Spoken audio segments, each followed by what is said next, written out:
வணக்கம். நான் doctor Eswaramoorthy, Tiruppur Revathi medical centre மருத்துவமனை சேர்மன். இன்று உலக உடல் உறுப்பு தான தினம், வேர்ல்டு ஆர்கன் டொனேஷன் டே.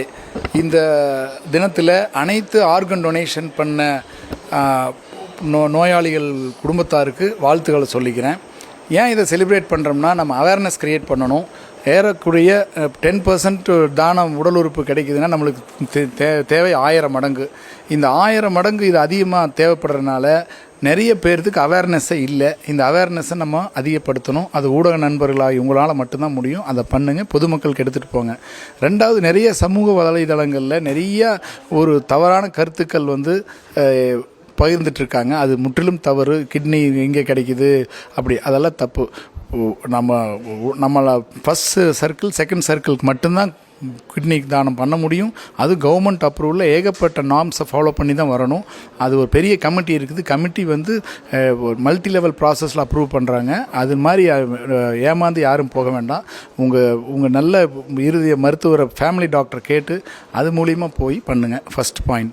செகண்ட் பாயிண்ட், இன்றைக்கி அவேர்னஸ் ஜாஸ்தி கண்டிப்பாக தேவை. அது எல்லோரும் ஒவ்வொருத்தரும் ஒரு 10 பேர்த்துக்கு அவேர்னஸ் க்ரியேட் பண்ணணும்.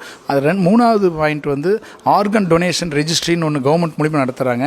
அதில் நம்ம போய் நம்ம உடல் உறுப்பை நம்ம இறந்ததுக்கப்புறமோ நம்ம மூளை சாவறதுக்கப்புறமோ டொனேட் பண்ணலாம். அதை பதிவு பண்ணிட்டோம்னா தலையிலிருந்து கால் வரைக்கும் நிறைய உறுப்புகளை பல மக்களுக்கு டொனேட் பண்ணலாம். அந்த டொனேஷன் மூலிமா நம்ம ஒருத்தர் 100 பேர்த்து 50 பேர்த்து வரைக்கும் வாழ வைக்க முடியும்.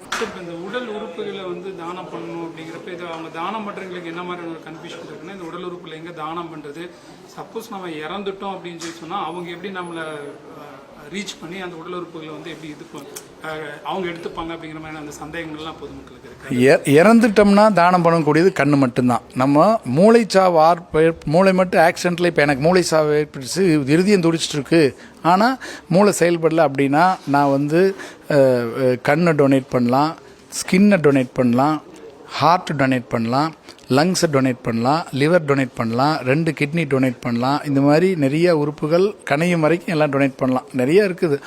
பட் ஹேவிங் செட் தட், நம்ம முன்னாடியே இந்த நேஷ்னல் ஆர்கன் டொனேஷன் ரெஜிஸ்டர் பண்ணோம்னா நம்மளுக்கு ஓடிபி வரும், நம்மளை டீட்டெயில்ஸ் எல்லாம் கேட்கும்.